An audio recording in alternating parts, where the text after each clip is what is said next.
Bueno, entonces vamos a ver, vamos a ir comenzando. No sé si va a entrar alguien más, si no, de todas maneras, voy explicando la forma como vamos a trabajar. ¿Quién de ustedes ya había tomado curso conmigo? Yo no, es la primera vez que tengo el gusto de tomar un curso con usted. Ok, ¿nos acompaña usted de dónde, perdón, Nicolás? Yo soy abogado litigante independiente, profesor. Ok, ¿de qué lugar? ¿De qué lugar? ¿De escuela o ¿Estado? ¿De qué estado, entidad Ah, federativa?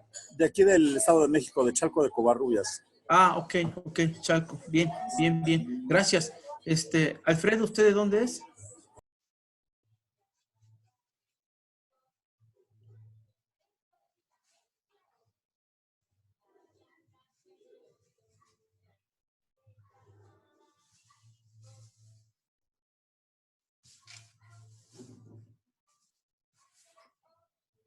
Parece que no me escuchó Alfredo. Bueno, voy entonces, miren compañeros, para que no se nos vaya el tiempo, porque aparentemente 5 horas es mucho, pero ya en curso, taller, la verdad es que es muy poco. Ustedes se van a dar cuenta. Entonces, bien. Entonces me presento. Yo soy el maestro Josafat Velázquez. Trabajo para la Facultad Judicial de Derecho Tributario y ya tengo algunos, bueno, un tiempecito ya largo, dando juicio testamentario, juicio intestamentario y el taller también de la usucapión, como le conoce el Estado de México y muchas entidades federativas, la prescripción positiva, como le conocemos en la Ciudad de México, y bueno, eh, aquí se trata de una vez, lo voy anunciando cómo vamos a trabajar. Miren, se trata de un taller en realidad práctico, que lleva teoría, por supuesto, no podemos desligarnos de la teoría, pero tampoco podemos como decir que todo vaya a estancarse en eso, porque no tendría sentido para, menos cuando alguien ya litiga, ya es abogado, en marcha, pues quedarse ahora sí que estancado en esta situación. Entonces, ¿cómo vamos a trabajar? ¿Qué vamos a hacer?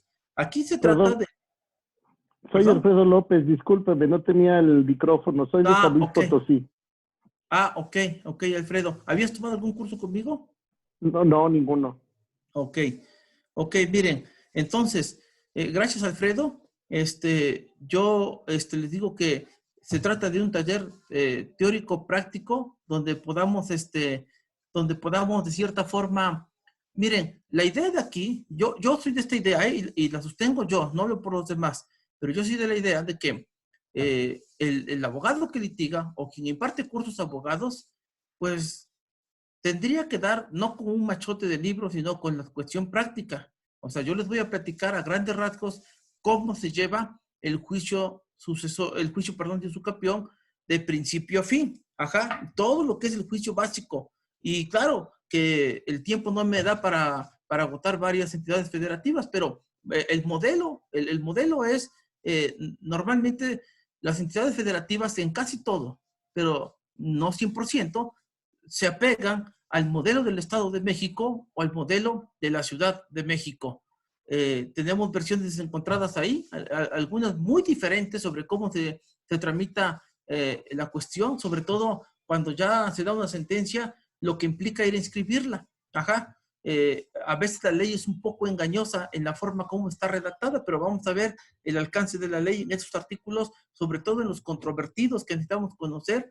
Y bueno, entonces, compañeros, yo arranco con una presentación que la voy a subir en el WhatsApp, pero me sirve como guía para que ustedes me entiendan y vean cómo surge esta materia, qué tratamiento le da la ley, en qué parte de la ley la localizamos y, y de ahí vamos a ver, para elaborar un caso práctico, qué documentos yo necesito para abordar este tema. ¿Por qué se los digo? Porque para abordar ya un caso práctico, este, eh, para abordar un caso práctico, pues sí, necesitamos conocer bien cómo opera esto de los requisitos. Y sobre todo porque una de las grandes dificultades que se tienen cuando uno no hizo el contrato privado de compraventa o donación, lo que conlleve, ¿cuál es el problema? Que muchas veces nosotros nos piden llevar a un juicio, pero nosotros no fuimos el abogado que elaboró este contrato. Y curioso, para llevar el juicio de usucapión se requiere tener cierto y sumo cuidado, yo diría, porque a veces vamos a decir que el no lograr en favor de mi cliente una sentencia está cantada desde la forma como se elaboró un contrato. De ahí que el abogado tiene que conocer los puntos esenciales básicos de un correcto contrato de compra-venta, independientemente de que sea privado. Ajá. El que sea privado no nos exime de nuestra responsabilidad de hacer un contrato bien elaborado y sobre todo cumpliendo los requisitos que va a conllevar, ajá, cumpliendo los requisitos que nos va a conllevar el alcanzar una sentencia favorable en un juicio de esta naturaleza. Bien, eso de entrada. Ahora, ya como preparación, ¿yo qué les ofrezco? Primero, pues yo, ya en cuestión de curso, la explicación teórica y sobre todo el caso práctico. Pero además de eso, ya como maestro de la materia, ¿por qué doy yo estos cursos que ahorita les referí? ¿Por qué doy, aparte de la materia de usucapión, ¿por qué doy también la materia familiar, que es la materia de la sucesión? Bueno, yo soy licenciado en Derecho. Antes de ser licenciado en Derecho, estudié Filosofía y Letras y tengo una especialidad en Derecho Fiscal Administrativo por la Barra Nacional de Abogados aquí en la Ciudad de México. Tengo una especialidad en Derecho Laboral por el Instituto de Posgrados en Derecho aquí en la Ciudad de México. También cursé la maestría en Derecho Familiar en la Universidad de Patlanto, donde la mayoría de los maestros son jueces de aquí de la Ciudad de México, por supuesto. Y actualmente me encuentro cursando la maestría en Obligaciones Civiles aquí en la Ciudad de México, en la misma escuela donde cursé mi maestría en Derecho Familiar, por lo cual, pues sí, ahí tengo una cercanía o tengo esa facilidad de poder dialogar las clases con los propios jueces o a veces algún magistrado de aquí de la Ciudad de México. Bien, vámonos entonces a la presentación. Le repito que la presentación la voy a subir al WhatsApp, no hay ningún problema de eso, pero de todas maneras aquí la vamos a ir compartiendo. Nada más permíteme ahora poner mi presentación, por favor. Permíteme un segundito. Profesor, disculpe la interrupción. Dígame. Sí, mire, yo con el propósito de ser sincero con usted, yo me atreví a tomar el curso con usted porque justamente ahorita estoy empezando a llevar un caso de usucapión precisamente. Ok. Entonces, yo quisiera aprovechar su disposición y abusando de su conocimiento, si me pudiera orientar con el caso que yo voy a llevar. No, de hecho, qué bueno que me lo manifiesta, licenciado, porque una de las cosas o una de las oportunidades que abre este curso es el diálogo con el ponente, sobre todo cuando se nos traba un asunto o tenemos cierta complejidad para esto, ajá, o tenemos cierto temor de que si la jugada me va a salir o no me va a salir, ¿verdad? Entonces, mire usted, ahora sí que si quiere empiezo la exposición. Cuando vaya abordando el caso práctico, cuando usted ya considere que a lo mejor ya hemos explicado algo, si quiere me interrumpe, o también si quiere usted, me puede mandar sus preguntas así ya en específico. Como son 5 horas, la garganta no da para 5 horas. Yo suelo trabajar 2 horas y media. Doy un descanso de 20 minutos porque la escuela lo pide, y en esos 20 minutos, si gusta, abogado, me manda por mensaje de WhatsApp escrito cuáles son sus problemas o problemáticas que tiene. Y regresando del receso, si quiere, abordamos su situación. Ajá, con toda confianza, aprovechen el curso porque pues, el curso abre el espacio para esto también. ¿Ok? Sí, está muy bien, le agradezco. No, de nada. Yo me había detenido en mi proceso porque ya tengo el escrito inicial de demanda, tengo ya los documentos base de la acción, pero no me aventuraba a ingresar el documento precisamente por miedo a que me la desecharan por Ok. alguna o X situación. Entonces la idea es si le podía enviar los documentos, usted que me oriente si el contrato, porque el contrato lo tuve que hacer, pues, digamos, inventado, digámoslo así, No, ¿no? claro, claro, yo lo entiendo, yo también lo Ah, hago. Ajá, ok. ahora sí que miren, compañeros, ustedes ábranse con confianza, no pasa nada. Aquí para eso es el espacio de este curso. Perfecto. Yo les, incluso les voy a dar algunos consejos, qué es lo que tienen que buscar en su contrato y qué tienen que revisar en su contrato para que esté bien. Perfecto. Pero ahorita desafortunadamente ando fuera de casa. Ok, Se lo enviaría por correo por la noche y sí, no mañana se igual lo. preocupe. Ok, Perfecto. y si quiere usted, abriendo dentro de 8 días la clase, le explico todos los pormenores que tenga su asunto. Perfecto. Ok. Muy ¿Sí? bien, profesor. Gracias. Ok, sí, sí, de nada, Nicolás. Ok, a ver, entonces, me voy, compañeros, me voy ya en cuestión práctica. ¿De dónde partimos? Partimos literalmente de lo que es el mundo romano. Ahora, ustedes van a entender ahorita por qué tomo como punto de partida el mundo romano. Esta figura, conocida como prescripción o usucapión, como lo ven en pantalla compartida, nace prácticamente o literalmente nace en el mundo romano. Ahora, lo que quiero que entendamos también es cómo nació esta figura. Aquí ustedes ven en la primera lámina que dice, la palabra usucapión es un término aislado de la expresión latina prescriptio logi temporis eloginsime temporalis. O sea, nosotros nos quedamos con la palabra prescripción y ya entendemos el juicio de regularizar un inmueble. Pero nosotros como pocas veces, ya como cultura mexicana y estudiantes de una licenciatura, pues yo sé que muchas veces no encontramos el maestro que conozca el mundo de la lengua latina. ¿Y eso qué conlleva? Bueno, pues que muchas veces el maestro también dice, pues la prescripción y ya. Pero fíjense que aquí les hago una aseveración.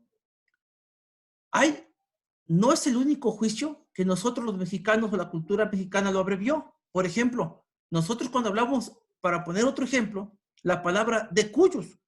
La palabra de cuyos a la letra quiere decir del cual, el fulano, del tal. Eso, así se traduce de latín, ¿eh?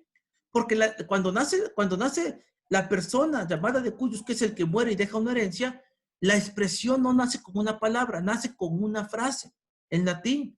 ¿Cómo decía la frase latina? De cuyos sucesiones agitur est, que quiere decir aquel de cuya sucesión se trata. Nosotros, por desconocimiento de latín y otras razones que podamos dar, bueno, pues nos quedamos con la palabra de cuyos. Lo mismo ocurrió con la palabra prescripción.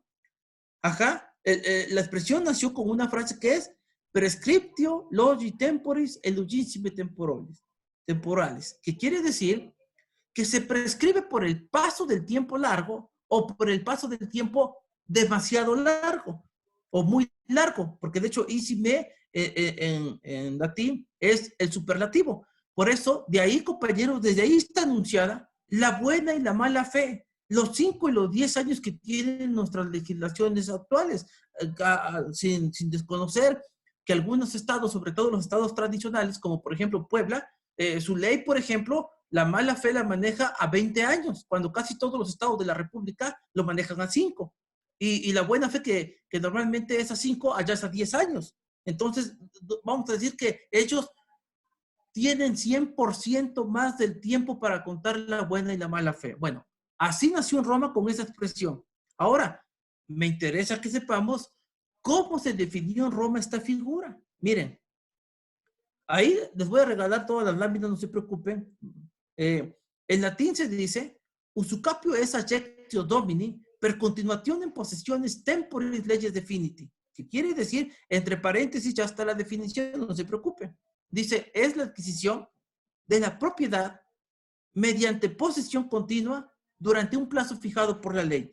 Esta primera definición romana, así nació y así vamos a decir, se definió, se encerró en estos términos.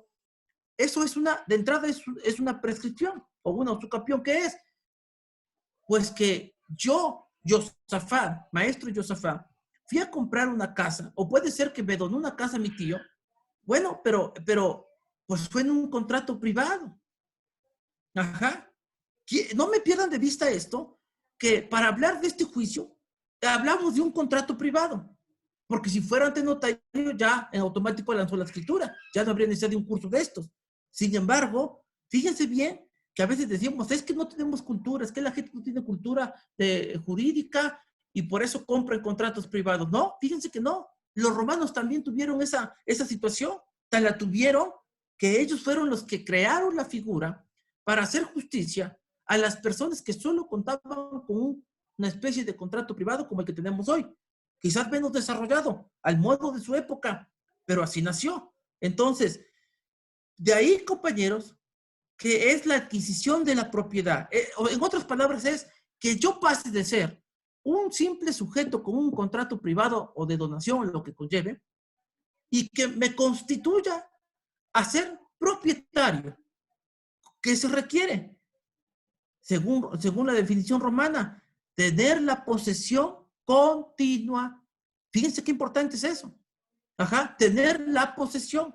Y vamos a explicar qué es la posesión y dentro de la clasificación o prototipo de posesiones, cuál es la posesión que me pide la ley para que yo pase a tener la casa. Porque les adelanto que no es cualquier posesión. Ajá. Vamos a ver que hay, en el derecho moderno hay prototipos de posesión. No es lo mismo, por ejemplo, una posesión originaria que una posesión derivada.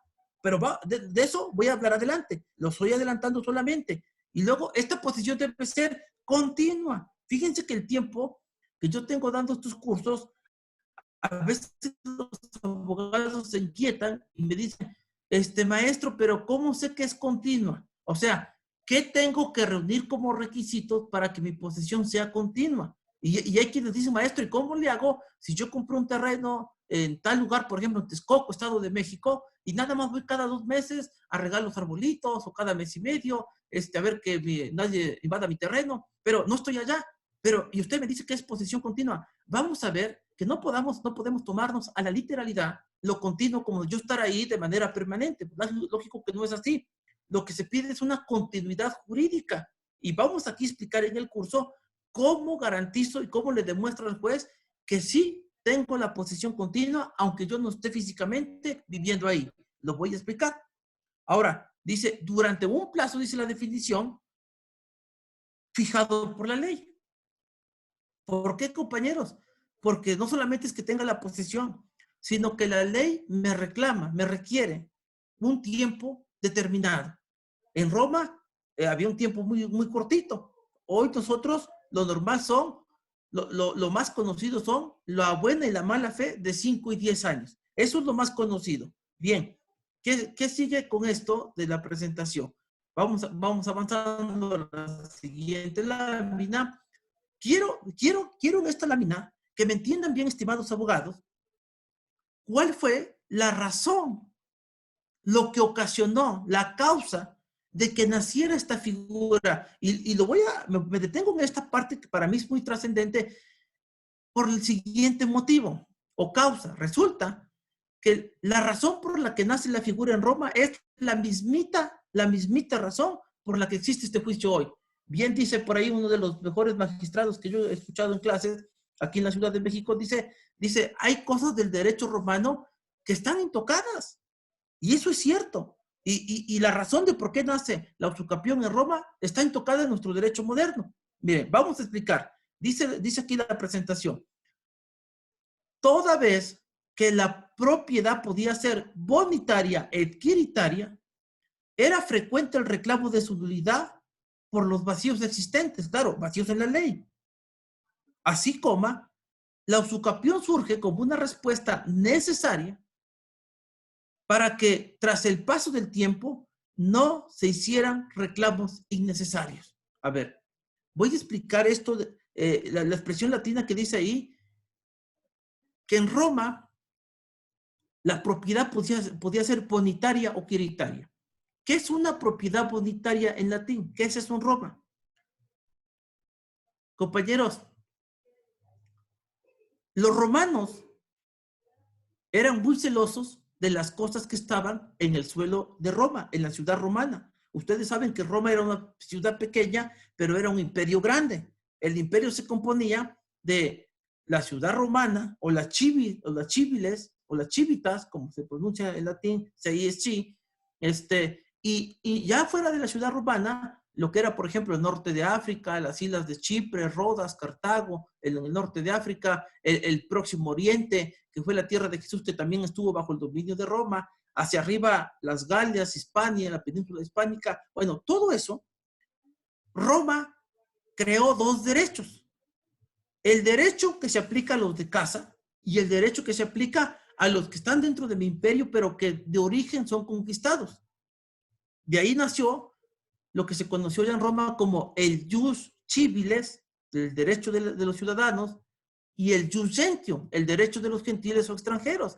Y ahora, Roma, entre esas reglas que pone, hay una regla de ciudad que dice, del jus civiles, que dice, solamente las personas que sean ciudadanos romanos pueden comprar una casa o propiedad dentro de la ciudad de Roma. Los extranjeros no. Bueno, así comenzó de dura la ley romana. Entonces, la propiedad que la ley romana me permite comprar y que tengo calidad de romano para poder llevarla a cabo, lleva cierta formalidad y solemnidad. Se hace ante la autoridad correspondiente, se compra ante la autoridad correspondiente. Ajá. Ese tipo de propiedad que solamente tienen privilegio los ciudadanos romanos y que se llevan con todas las formalidades. O sea, el magistrado pretor, que era el que llevaba la escrituración, vamos ante él, pero el pretor dice, a ver, usted identifíquese romano, sí, usted es romano, sí, ajá. ¿Qué pasaba, por ejemplo, si alguien no fuese romano? ¿Qué sucedía? No podía comprar, no, así de sencillo, ajá. Bueno, los que compran con todas las formalidades de ley se llama propiedad quiritaria. Hoy sería comprar con un notario. Pero imagínense ustedes que llega por ahí un egipcio, porque Egipto fue conquistado por Roma, y dice, pues, yo tengo más dinero que estos romanos y quiero comprar una casa en Roma. Bueno, como hoy y como en la antigüedad, pues resulta que el dueño le dice, pues mira, no puedes comprarlo legalmente ante la autoridad porque no eres romano, pero tú tienes más dinero y pagas mejor que mis compatriotas romanos. Yo te lo quiero vender a ti. Ah, esta persona que le faltó un requisito para tener la propiedad quiritaria, el camino que queda es la propiedad bonitaria. ¿Qué es la propiedad entonces bonitaria? La que no tiene una escritura pública, como hoy sería ante un notario. Y la propiedad quiritaria, en pocas palabras, sería hoy la que se tiene ante notario. ¿Ok? Esas son las dos que, si se dan cuenta, les digo, no hemos cambiado. Nomás que ya el nombre era bonitario, quiritario, pero en el fondo no hemos cambiado. ¿Ok? Bueno, pero dice aquí que por este tipo de propiedad, la bonitaria, había muchos reclamos de nulidad. Claro, ¿por qué?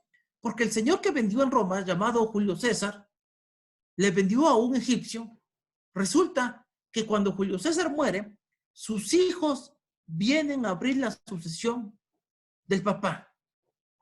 Y les pregunta el magistrado, ¿y qué bienes tiene su papá? ¿Qué bienes tenía? Ah, bueno, mi papá tenía tales bienes. Y los hijos muchas veces hacían un procedimiento en Roma para reclamar la nulidad de esa compraventa porque no se hizo con las formalidades.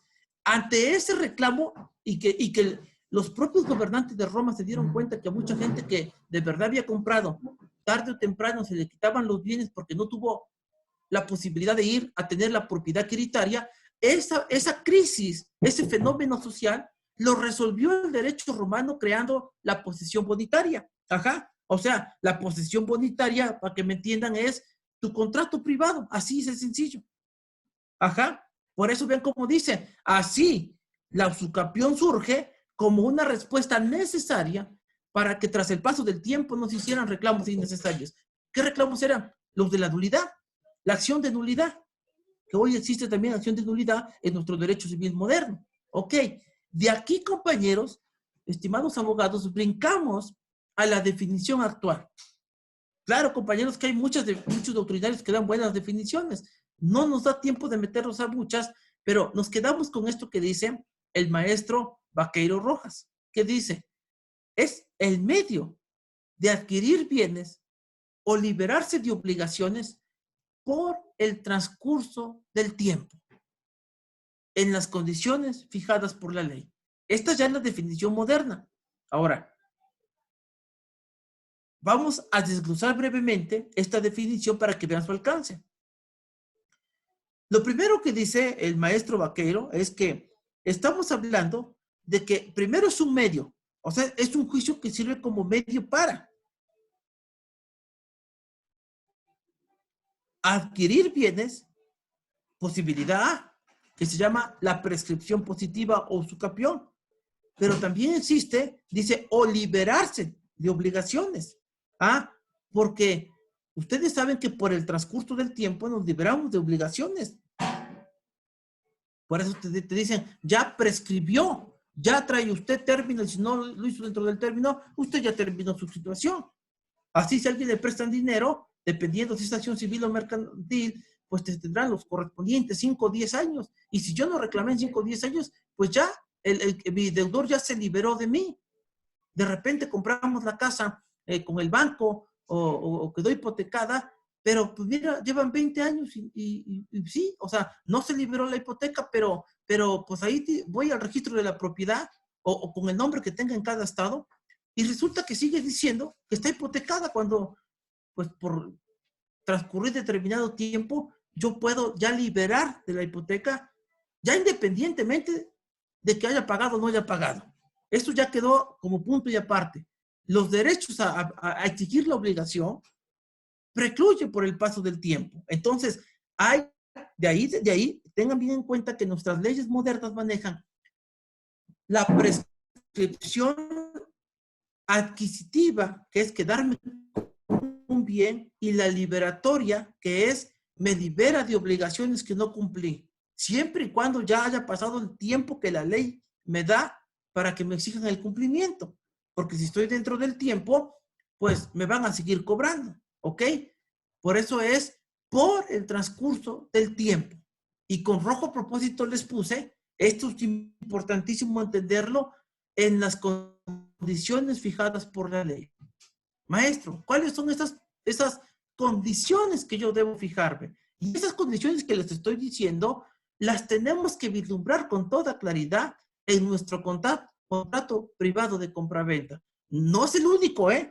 No es el único, pero sí les digo que es el más concurrido para cuestiones de regularizar un inmueble. Puede haber la donación, puede haber otros también. Ajá. Entonces, bueno, pero este contrato que es el más concurrido es en el que yo me quiero fijar más en este curso, porque es ahí donde llega el trabajo, donde vamos a tener que medir de qué estamos hechos como abogados y donde podremos cobrar lo concerniente. Estos juicios se cobran caros, ¿eh? De una vez lo adelanto. Estos juicios no son baratos. Aquí no es un divorcio de 10,000, de 15,000 o 20,000. No, compañeros. Estos juicios son, en tus manos te van a poner una propiedad que puede costar 2, 3, 5, 10 millones. Ajá. Usted va a cobrar de acuerdo al tamaño o precio de la propiedad en el mercado, pero para eso estamos en este curso, para aprender cómo se lleva a cabo. Ok.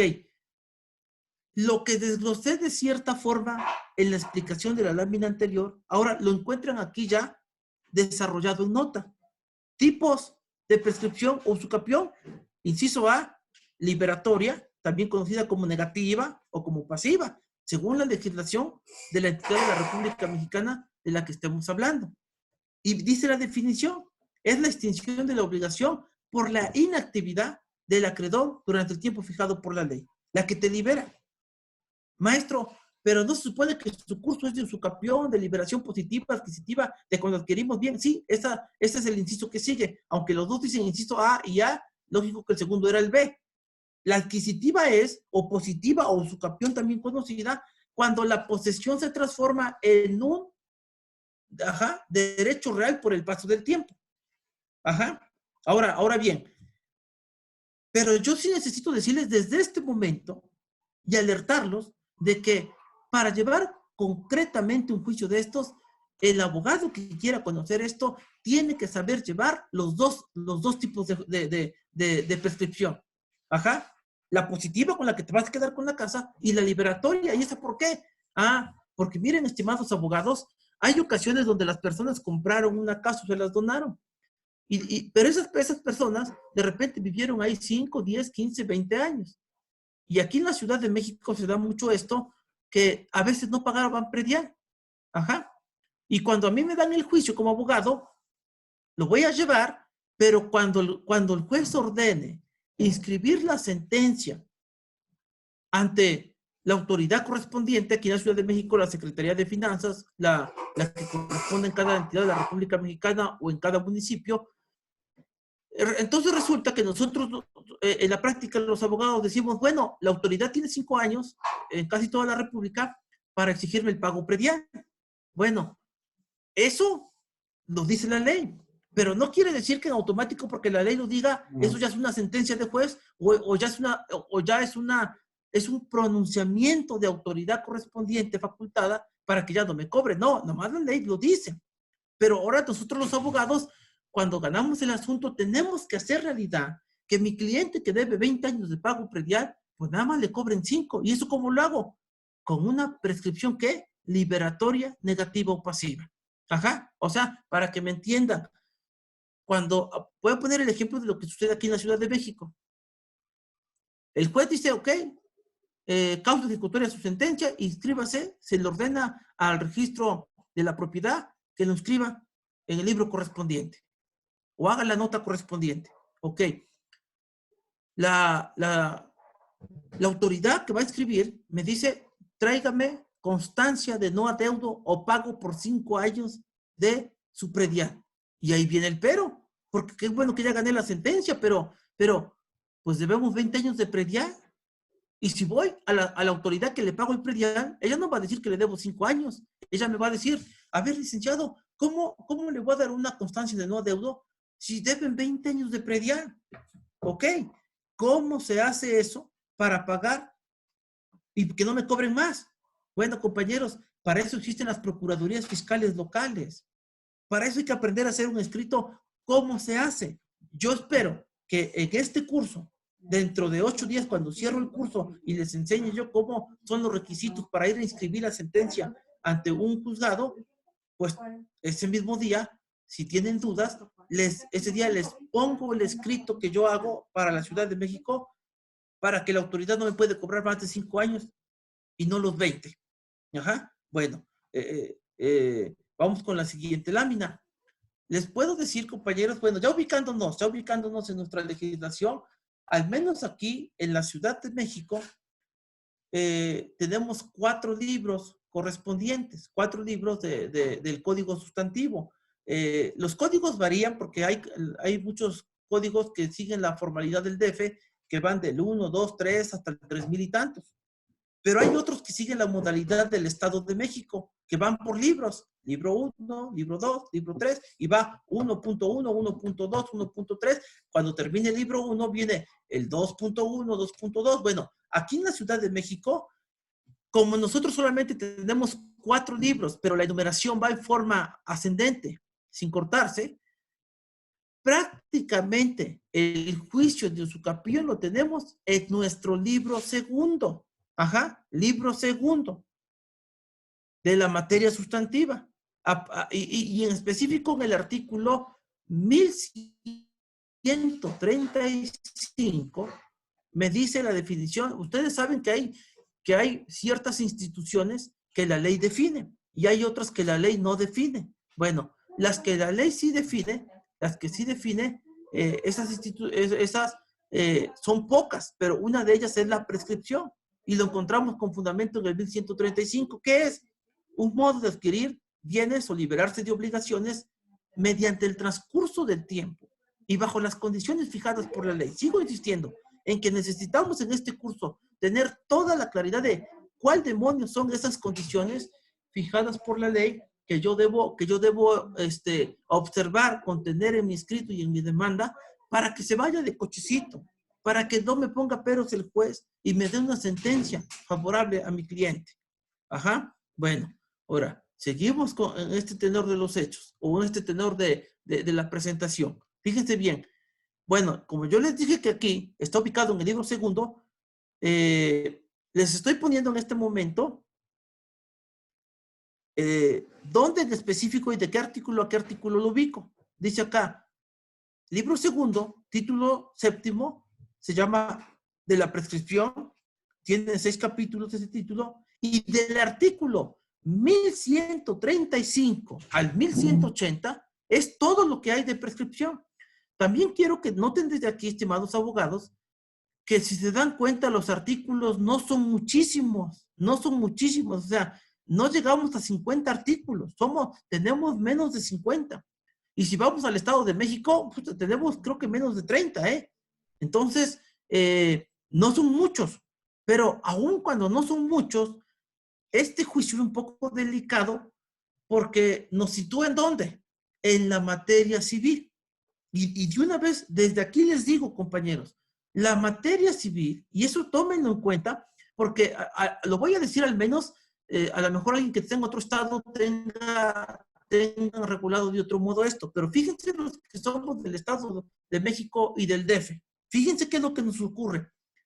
Que como nosotros, a diferencia de, por ejemplo, el Estado de Hidalgo, que tiene su código civil y por otra parte su código familiar, ellos lo tienen más sencillo, porque no se confunden porque las reglas del procedimiento o sus códigos pues ya tienen las cosas. En cambio, los que somos de aquí, sí tenemos problemas. Y ahí va, ahorita les voy a contar. ¿Qué problemas tenemos? Compañeros, que el mismo código de procedimientos que regula un proceso familiar es el mismo código que regula un procedimiento de la materia ¿qué? Civil. Y ahí tenemos una complicación grandísima, sobre todo cuando alguien es principiante. ¿Por qué? Porque aun cuando sea el mismo código el que aplica de procedimientos, las reglas de la litis procedimentales para la materia familiar no son las mismitas que la materia civil. O sea, son los mismos artículos, las mismas leyes, pero las reglas cambian. ¿En qué cambian? ¿Dónde están las diferencias esenciales? Bueno, compañeros, que la materia civil es una litis cerrada y la materia familiar es una litis abierta. A ver, ejemplo para que entendamos qué demonios es esto. La litis abierta en la materia familiar, ahí aplica, quiere decir que si yo me equivoco y como el Estado está obligado a proveer los derechos de las familias, bueno, si yo me equivoco, ¿qué va a pasar? Pues hay suplencia de la queja para empezar.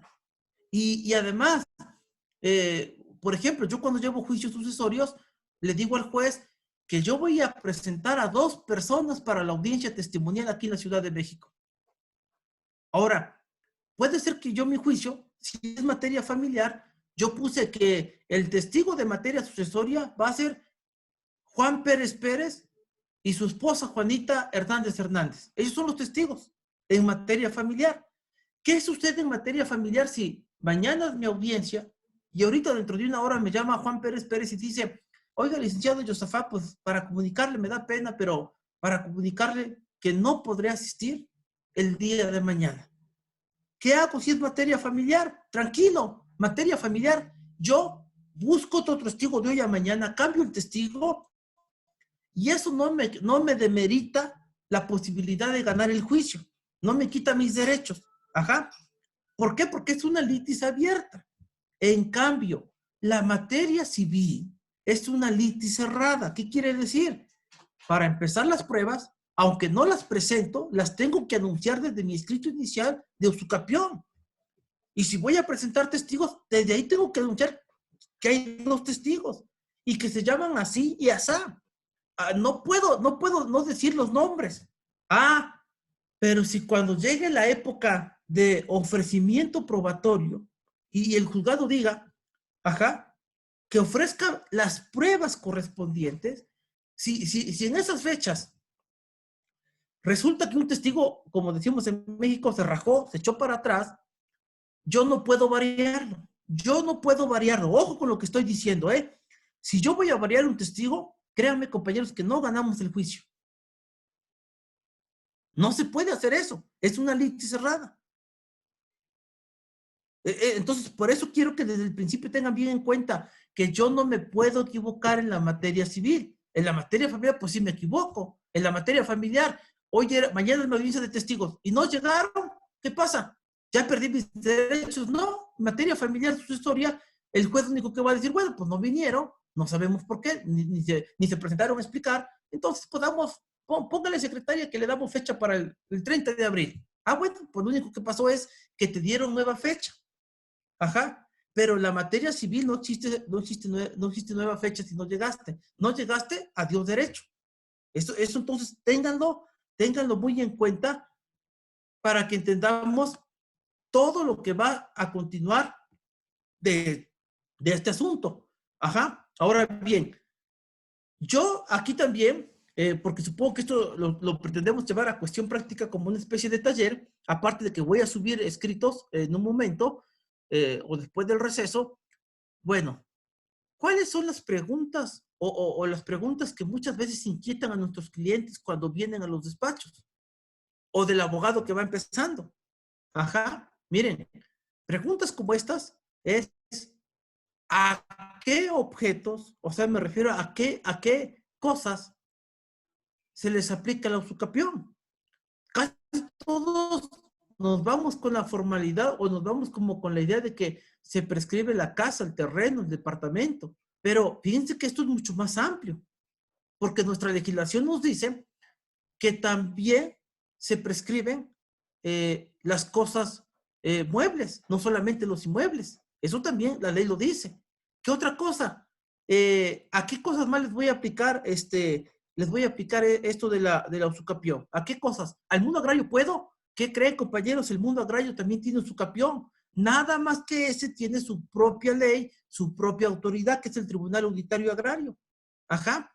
Así como tenemos una materia sucesoria familiar en el mundo civil, pues si vamos, por ejemplo, los artículos correspondientes en la materia agraria, pues resulta que también existe, compañeros, o está contemplado en la ley agraria la materia sucesoria. Ajá, también está contemplada. Entonces, bajo esas explicaciones, sí quiero que tengan en cuenta que esas cosas también se dan, pero nosotros nos vamos a ceñir literalmente a los bienes que están aquí, ajá, en el mundo civil, que están dentro del comercio, que tienen naturaleza civil. A los demás no me puedo meter. Qué bueno que se pueda usucapiar una materia agraria, pero eso es harina de otro costal. Eso es un curso aparte. Ajá. Bueno, ahora, aquí de una vez hago una pausa muy importante, que seguramente algunos de ustedes ya lo vio, ya le preguntaron o ya se ha interrogado al menos sobre esto. Que en ocasiones llega el cliente y dice, oiga, licenciado, pues yo quiero regularizar mi inmueble. Y me dijeron que usted sabe usucapión, pero, pues no sé qué papeles requiere usted, cómo le hacemos. Cuando ya uno interroga y le pide los documentos al cliente, hay señores que de repente llegan, fíjense por qué estoy haciendo esto, por qué estoy aclarando esto, porque estamos viendo a qué objetos se les aplica la usucapión.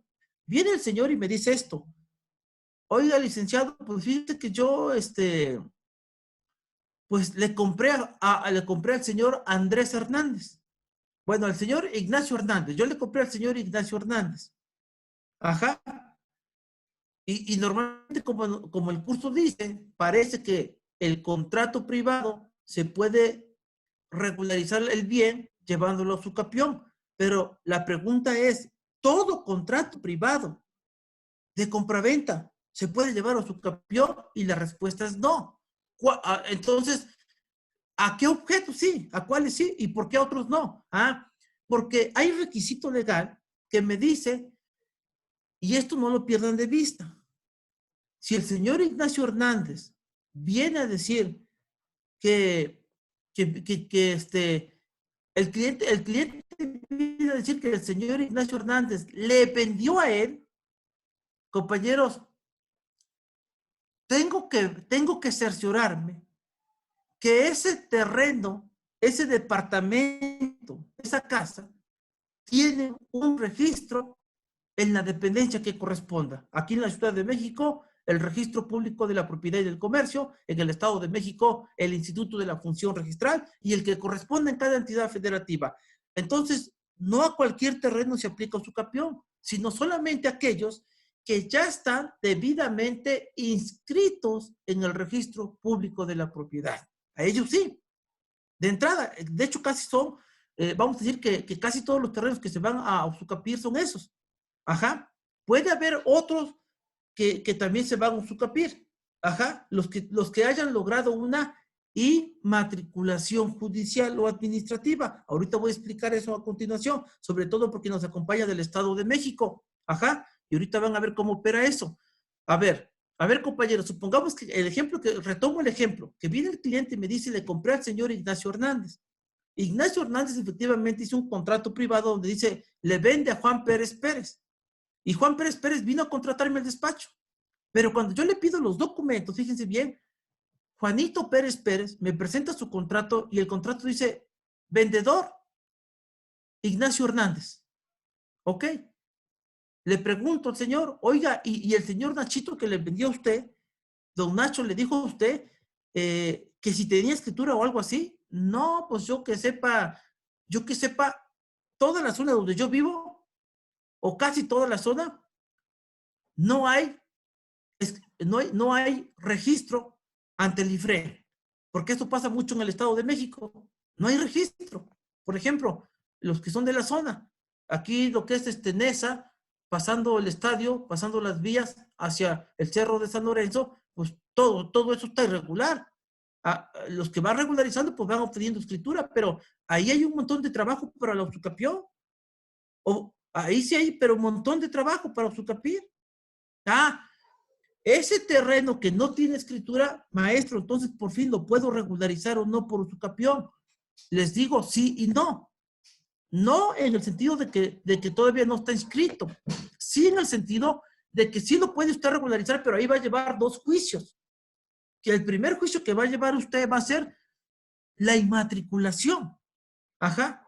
¿Qué es inmatricular? ¿En qué consiste? Miren, sin meterme en tanto discurso, la inmatriculación es que no hay ningún dueño antes del que me vendió.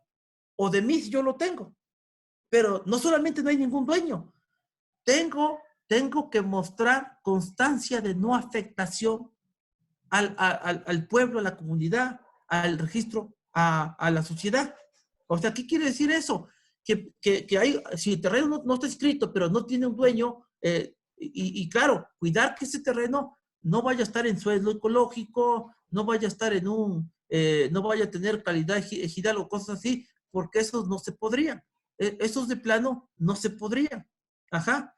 ¿Por qué no se podrían esos de plano? ¿Por qué razón no se podrían? Por esto que les voy a decir.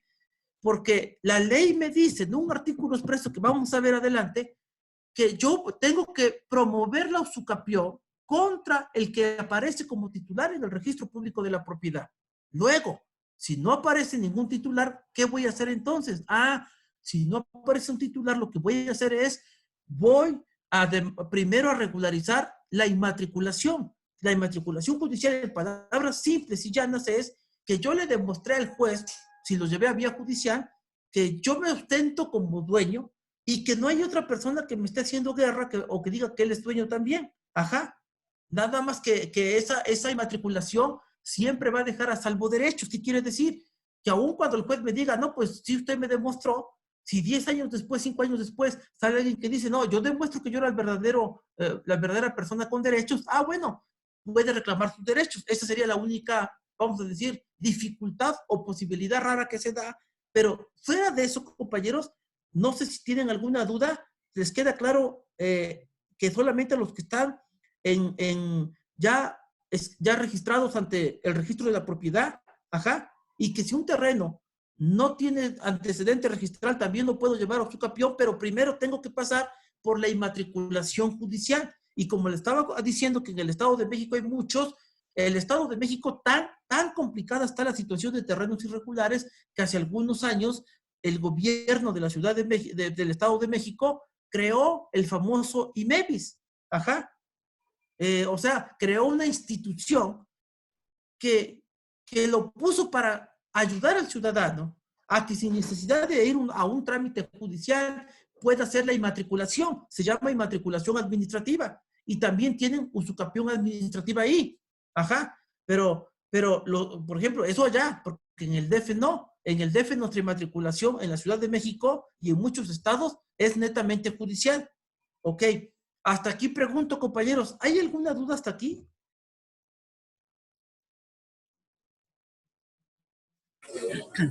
No, por lo menos para mí, profesor, todo ha estado clarísimo. Gracias. Ok, vamos a continuar. Si tienen duda, con toda confianza. No pasa nada. Ok. Ahora, segunda pregunta. ¿Quiénes son los sujetos que pueden prescribir?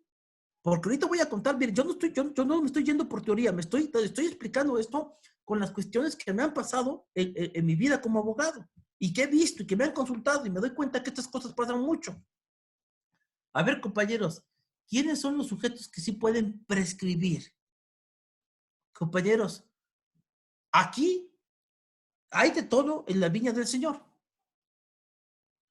Hay abogados que dicen, a ver, señor Pablito, ¿usted quiere usucapir? Le pregunto, ¿usted compró el terreno o usted nomás se metió sin comprarlo? Y ya Pablito, pues nos dirá si es A o es B, ¿verdad? Y hay abogados que dicen, con tal de ganar dinero, no, a mí no me importa si usted se lamentó de paracaidista, lo que sea. Usted está ahí, usted lo tiene, usted lo quiere ganar, ¿ok? Consígame esto y esto y esto, y yo le ayudo si hay que hacer un contrato, ahora sí que chueco, de compraventa.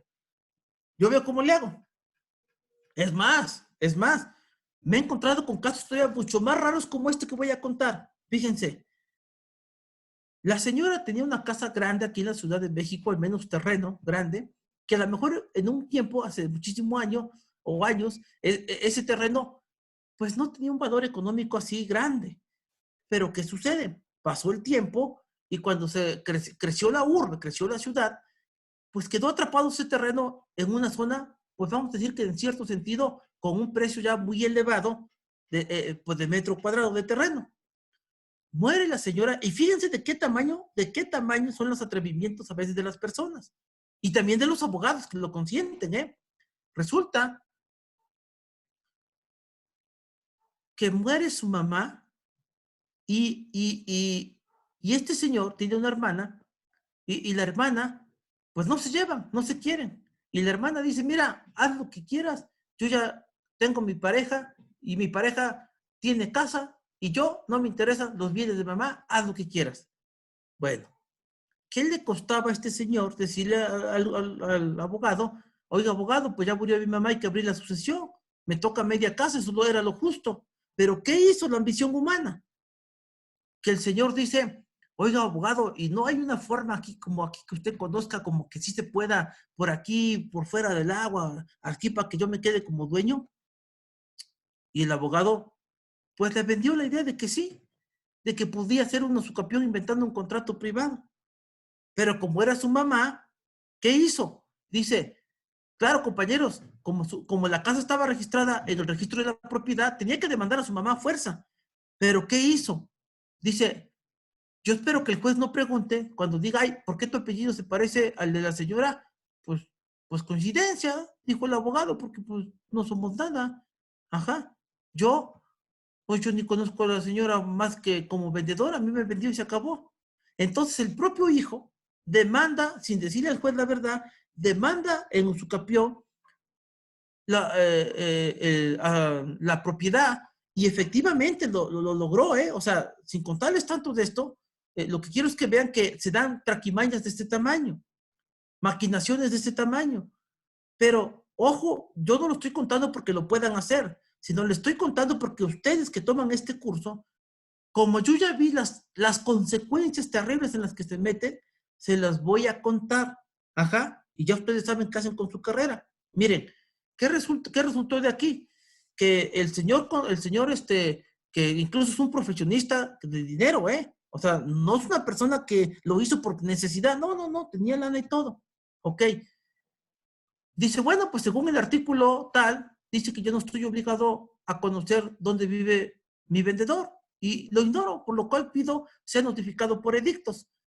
Aquí, compañeros, hay de repente, aquí les voy a decir de una vez, en materia de usucapión, hay un peligro muy grande, que incluso los propios juzgados lo tienen. ¿Por qué?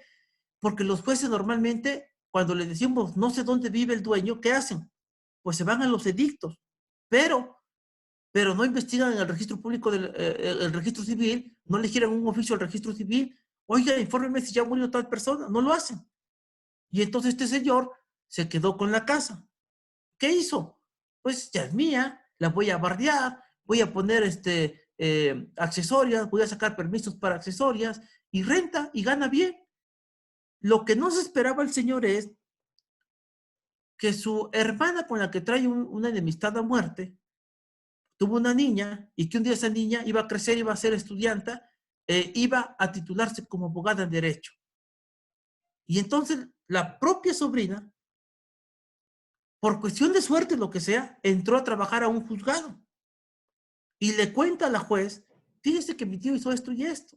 Y la juez le dice, te echo la mano, yo te digo cómo. Consíguete un buen abogado y demanden al tío. Efectivamente, compañeros. Ajá. Por eso, fíjense, compañeros, o sea, cuando pregunto lo segundo, ¿quiénes son los sujetos que pueden prescribir? Hay que decirlo con todas sus letras. Tendríamos que limitarnos, que ceñirnos, que enmarcarnos solamente a los que de verdad les vendieron la casa o les donaron. Ajá. Ellos son los que de verdad pueden prescribir. Los que de verdad compraron. No importa si es propietario o copropietario, eso no me importa. Pero mientras haya comprado o le hayan donado, esas personas pueden prescribir. Y de una vez les digo, aun cuando le mintamos al juez, ajá, aun cuando el juez se coma el cuento, compañeros, nos puede pasar lo que le pasó a este profesionista, que 25 años después le demandan todo. Ajá. Y conste, compañeros, que cuando te demandan esto, hay aviso, hay comunicado del juzgado de que tú no puedes tirar la casa porque tú la construiste. Ese fue tu problema, ¿eh? Tú te metiste en eso, te aguantas. Ajá. Entonces, compañeros, en este sentido, les quiero decir que, bueno, se tiene que tener ese cuidado, y si vas a aconsejar a la gente, pues sí, o sea, tú puedes prescribir si eres verdadera y legítimamente propietario. El otro puede, sí, pero hay riesgos. Hay riesgos como este contador que después perdió todo, del 50%. O hay riesgos como también el que lo van a acusar hasta penalmente. Por eso, compañeros, la verdad es que tendríamos que ser un poco éticos los abogados y ceñirnos a que, pues, ok, señor Pablito, señor Ignacio, usted compró, pues entonces así sí le voy a ayudar. Y por eso yo les digo muchas veces a los cursos que doy, sí pueden ustedes, porque aquí van a aprender cómo debe estar bien hecho un contrato privado de compraventa. Y van a aprender ustedes que cuando el contrato esté mal, de verdad, yo siempre aconsejo, reháganlo, amigos, no hay de otra, reháganlo. Pero se va a deshacer el contrato, encuadrarlo bien, cuando de verdad lo compró la casa o se la donaron. Cuando no, compañeros, pues ya es consecuencia de quien lo haga, ¿eh? Bueno, eso hasta ahí el tema de los sujetos. Ajá. Bueno, ahora, tercera pregunta, ¿se puede renunciar a la prescripción, compañeros? Ajá. O sea, quiero decir que si yo digo, yo renuncio a mi prescripción, supongamos, vamos a poner un ejemplo, que, que, que, este, eh, que en determinado momento yo tenga la casa 5 años y yo diga, no, pues como yo la voy a vender, hay el nuevo comprador que haga lo que quiera. Yo renuncio a mi derecho y el que junte sus 5 o 10 años si es buena o mala fe, porque yo la voy a vender a otro. No, no, compañeros, no, porque eso no se renuncia. Al contrario, cuando una persona ya compró, supongamos que la compró y lo tuvo 3 años la casa, y 3 años después le dice a otro señor, por ejemplo, Lázaro, señor Lázaro, le vendo la casa. Cuando don Lázaro le diga, oiga, ¿y usted por qué la tiene? Porque yo, Josafá, se la compré a Juan Pérez Pérez. Y Juan Pérez Pérez es el titular registral, aquí está el documento. Cuando Juan Pérez Pérez le manifieste. Bueno, a mí me vendió Juan Pérez Pérez y yo le vendo a Lázaro. El señor Lázaro lo que va a hacer es, va a sumar los 3 años que yo tuve en la casa, y para él tener la buena fe solamente va a sumar 2 años más. Los años se juntan, por eso es que no se renuncian. Esa figura, compañeros, de una vez se las adelanto, pues ténganla muy en cuenta, esa figura es muy fina, se conoce como el tracto sucesivo. ¿Qué es el tracto sucesivo en palabras lisas y llanas? Que cuando yo demande un usucapión, sumo el tiempo que yo ya tengo en la casa, más el tiempo que la tiene el que me la vendió como el que me la vendió a mí, porque el que me la vendió a mí muchas veces, él también la compró. Ajá, si él también la compró y no regularizó, los años que él la tuvo, para que me entiendan, se suman a los años que yo junté para completar los años de la buena o la mala fe. Ok, tercera pregunta.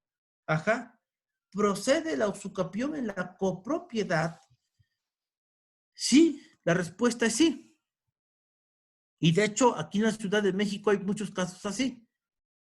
Me tocó ahí un asunto donde, imagínense este asunto, se los voy a comentar para que vean qué interesante es esto en un taller. Fallece un señor y los 2 hijos abren la sucesión por el papá y le dicen al juez, mi papá dejó tal casa y tal casa. ¿Ok? El juez aprueba el inventario y resultado de este juicio, compañeros, resulta que cuando ya ellos, el juez les aprobó la casa, ¿qué hicieron ellos? Ellos cedieron los derechos a 5 personas, o sea, para que me entiendan, 5, se pueden comprar los derechos para una casa cuando apenas está en proceso la materia sucesoria. Ajá. Usted sabe que los derechos litigiosos se compran. Los derechos a tener, a regularizar la propiedad también se compran. Se llama cesión a título oneroso. Y si se regalan, se llama cesión a título gratuito. Ok. ¿Qué hicieron estas 5 personas? Ellas, pues vamos a decir que en pocas palabras, relevaron a los 2 hijos del de Cuyos, y a fin de cuentas, estas 5 personas llegan y obtienen sentencia adjudicatoria en materia sucesoria, o sea, cierran la sucesión con la adjudicación, la 4ª fase, pero no escritura. Lo que hicieron fue, vendieron a otros 5. Ajá, a otros 5 les vendieron. Ahí donde quiero que en ese ejemplo que yo ya lo llevé, incluso ganamos el juicio, fíjense que en ese asunto es cuando les pregunto, ¿procede la usucapión en la copropiedad? Y la respuesta es sí. Y la copropiedad puede ser de parte de que seamos copropietarios los que vendemos y el comprador sea uno, y también puede ser que al revés, sea yo un propietario y lo vendo para que ellos se queden, para que 5 se queden en copropiedad. Y también puede ser que de ambos lados sean copropietarios. 5 copropietarios vendan a 5 compradores y también se da eso. O sea, ahora, eso en el sentido de que compran y venden. Pero hay un segundo punto para tratar la copropiedad y tiene que ver, el segundo punto tiene que ver con esto. Imagínense ustedes lo que les voy a decir. Fíjense bien, ahora sí que paren oreja bien esto que voy a decir, porque ustedes también tienen que medir cuándo hacen una usucapión y cuándo mejor se van a un otorgamiento y firma de escritura. Miren, compañeros, no es el único juicio para que yo me quede con un inmueble, ajá, la materia de usucapión. También puede ser, compañeros, también puede suceder que me lo quede por medio de lo que es un otorgamiento y firma de escritura. Nada más que el otorgamiento y firma de escritura es una acción personal y la usucapión es una acción civil real, y las consecuencias y modo de llevar el juicio difieren muchísimo, pero muchísimo. Pero ambos llevan, a fin de cuentas, a que otro pase a ser el dueño. Ahora, explico esto de la usucapión. ¿Por qué les digo que tengan cuidado cuando les conviene y cuando no? Ustedes imaginen este escenario. Viene una señora que tiene una casa y le dice al albañil, mire, usted construya, como en mi terreno que son 400 metros, usted construya planta 1 y planta 2. Y cada 50 metros me va haciendo por separado como un departamento. No tengo el permiso para constituir un condominio, no tengo permiso para estar haciendo, para vender departamentos, pero yo lo quiero así.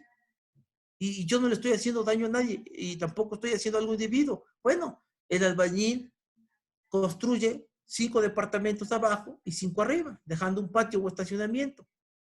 Y la señora, con el paso del tiempo, no, repito, ella es la única dueña.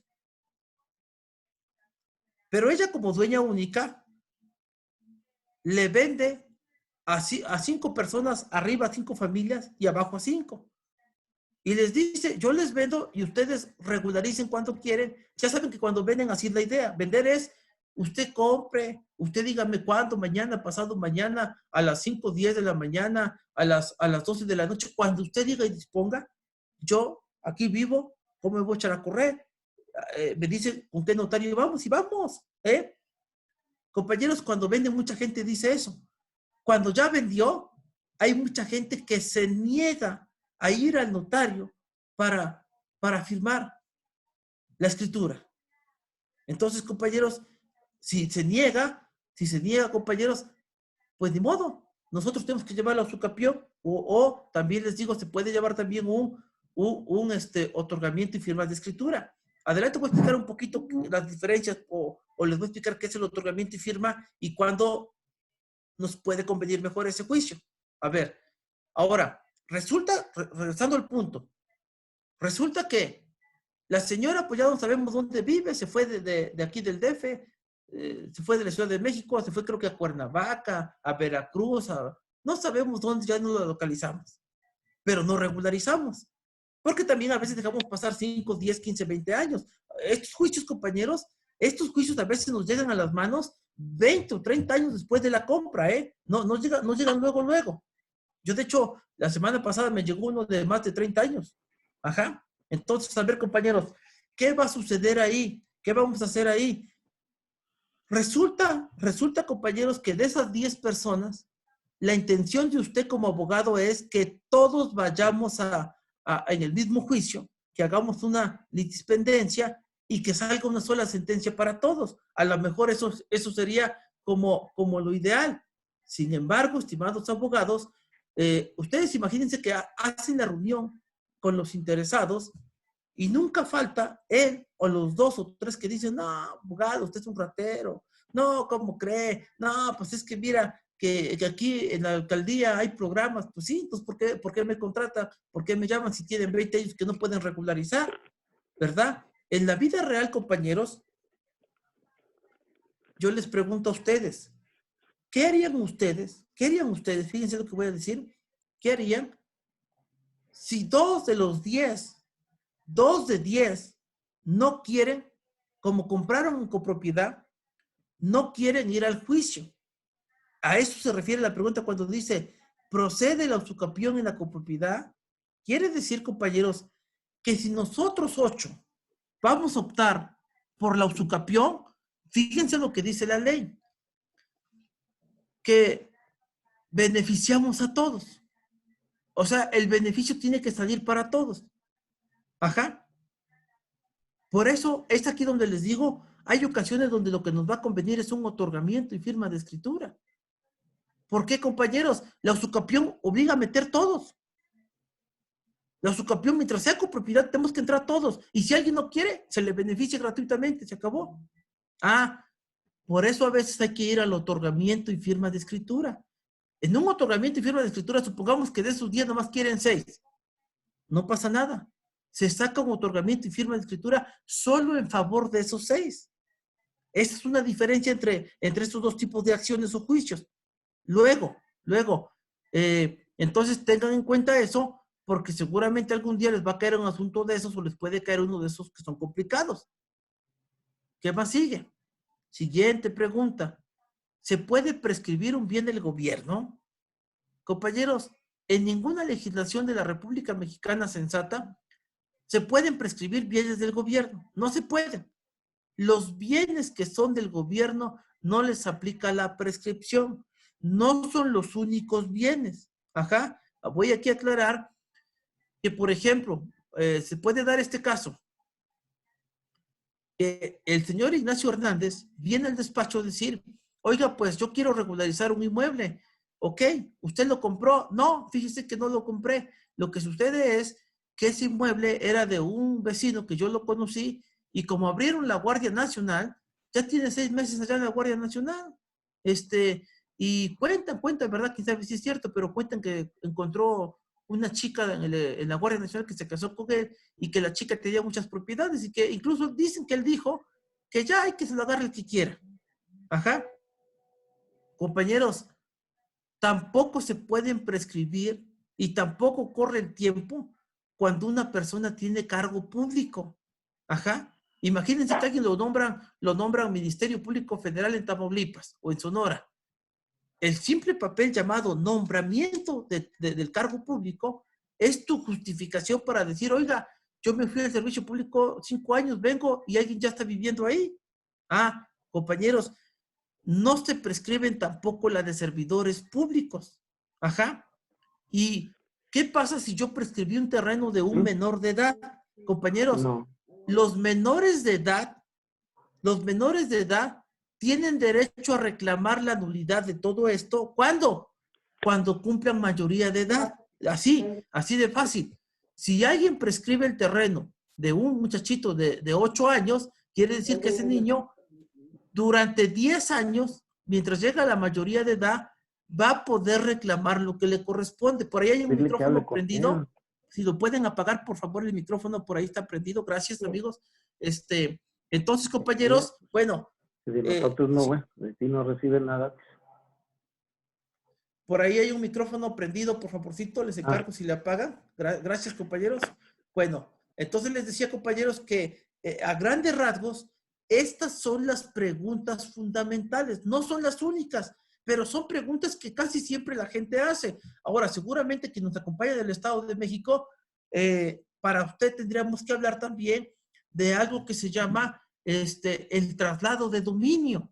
Porque en la primera pregunta, cuando dije a qué objetos, no refería a una figura importante que se da mucho en algunos estados, que se llama traslado de dominio. ¿Qué es el traslado de dominio? En el Estado de México quiere decir que si Nicolás Reyes me vende un terreno, aun cuando él no tenga escritura pública, podemos darle formalidad a ese contrato privado. ¿Cómo? Pues vamos al catastro. Y allá en el catastro del municipio donde sea, si este es Cocos, Chimalhuacán, Nesa, Toluca, Ecatepec, Chalco, el que sea. Ajá. La autoridad, ajá, local, nos va a dar un documento donde dice, a ver, incluso abre un expediente, se te ve un registro, aún, repito, cuando no tenga escritura él. Entonces, aún así, resulta que me van a entregar, me van a dar un documento donde dice que 2 testigos firmaron, que vino el señor, presentó su identificación, me pidieron que estuviera al corriente de pago de predio y agua, claro, y fueron a hacer una inspección para que no se le quitara el terreno a nadie, para que los metros fueran los que se decían. Y entonces, ese terreno, aunque no esté registrado, sí empieza a generar derechos porque se le da esa figura que se llama la fecha cierta. Ajá. También se le da, bueno, aquí no voy a entrar ahorita a la tesis de fecha cierta porque la tengo aquí adelante desarrollada, pero vamos a poner el otro nombre, el que se llama traslado de dominio. Y ojo, porque en el Estado de México se supone que está prohibido vender fracciones de terrenos que no haya yo regularizado, ¿eh? En el DF no, pero en el Estado sí. Y ya de ahí, cada entidad de la República Mexicana se apega al modelo del Estado de México o al modelo del DF, casi por lo general. Ok. Vamos a pasar a la siguiente cuestión, la siguiente lámina. ¿Se acuerdan que yo les dije allá arriba, en una lámina, que en la definición de la prescripción o usucapión, quedamos, yo les puse hasta con rojo, que para poder prescribir necesito cumplir ciertos requisitos que pone la ley. En concreto, ¿cuáles son estos requisitos que la ley me pide? Compañeros, hay pronunciamiento federal reciente de cuidar esto. Seguramente por ahí en el Face circuló mucho ese pronunciamiento federal que decía, no basta allanarse para que sea procedente la usucapión. Claro, compañeros, así dice el pronunciamiento federal. Ustedes imagínense que ya en su demanda viene Juan Pérez Pérez y dice, pues sí, yo reconozco que le vendí al CELLA, yo reconozco que esto y esto, ok. Pregunta, por el hecho de que Juan Pérez Pérez vino y se allanó, ¿ya reuní los requisitos o todavía no? Y la respuesta es no, porque la Suprema Corte nos dice, tienes que cumplir los requisitos de ley. Por eso cuando les dije, vean el maestro Vaqueiro Rojas cómo define esto, y hasta les dije con rojo, requisitos, cumpliendo requisitos de ley. Y en concreto, los requisitos de ley más importantes, los centrales, los esenciales, para que pueda yo ir a la usucapión, compañeros, son los que aparecen aquí en la pantalla. Ajá. ¿Dónde está el fundamento? Aquí lo dice el título. Estudio del artículo 1151. Lo estoy separando y le estoy dando un tratamiento específico en una lámina, no porque se me ocurra, no para llenar el tiempo, sino porque es al que se refiere la Suprema Corte cuando dice, no basta que se allane el demandado, sino que se demuestre que se cumplen los requisitos de ley. ¿Y cuáles son? Estos 4 más el 5 que está aquí. Primero, que cuando yo demande la usucapión, le demuestra al juez que estoy actuando, fíjense bien, yo no soy dueño, no soy propietario, soy poseedor, pero le estoy diciendo que yo voy en concepto de propietario. Adelante dice Roma, porque adelante están las palabras como Roma le llamó a cada uno de estos requisitos que están en el 1151. Y porque es una forma como yo me gusta demostrar, compañeros, que hay algunas variantes, pero muchas cosas no ha cambiado Roma aplicándole la usucapión. En nuestro derecho moderno, por supuesto. ¿Ok? Primer requisito en concepto de propietario. Ahora, yo les pregunto, compañeros, ¿ustedes qué me entienden cuando les digo que usted para usucapir debe hacerlo en concepto de propietario? A ver si alguien sabe algo de esto. ¿O cómo sé yo que efectivamente estoy actuando en concepto de propietario y no en otro concepto? O sea, acuérdense, si yo voy a regularizar es porque yo no soy dueño, yo simplemente soy un poseedor. El dueño se llama propietario también, pero yo soy un poseedor. Ajá, pero ahora resulta que cuando el artículo 1151 y el correlativo en cada estado de la República Mexicana me indica que para que yo pueda efectivamente usucapir, yo necesito actuar en concepto de propietario. Y yo les pregunto, ¿qué entienden ustedes porque yo sea poseedor en concepto de propietario? Que cuenta con un título que lo acredita como tal. O un documento. Entonces, o un documento que lo acredita. Pero entonces, ok, y está bien lo que me dice. Ahora la pregunta para usted mismo sería entonces, ¿qué diferencia hay entre poseedor y propietario? ¿Qué diferencia habría entre poseedor y propietario?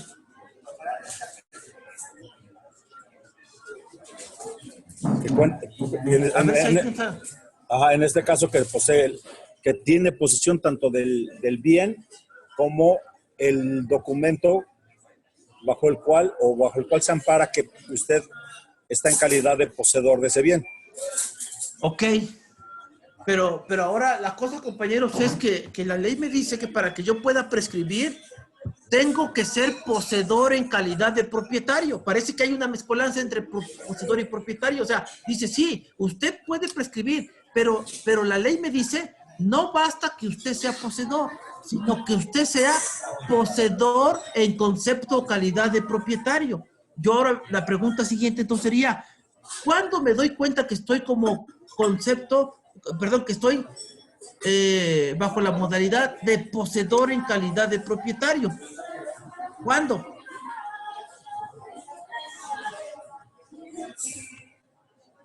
¿Cuándo estoy en esa situación? Miren, compañeros, voy aquí de una vez a explicar, en esta laminita, voy a explicar cómo opera esta figura de concepto en calidad de propietario. Ok. Bueno, si podemos apagamos tantito el micrófono para que nos permita la escucha clara a todos. Gracias. Ahora, les voy a explicar entonces. Fíjense bien.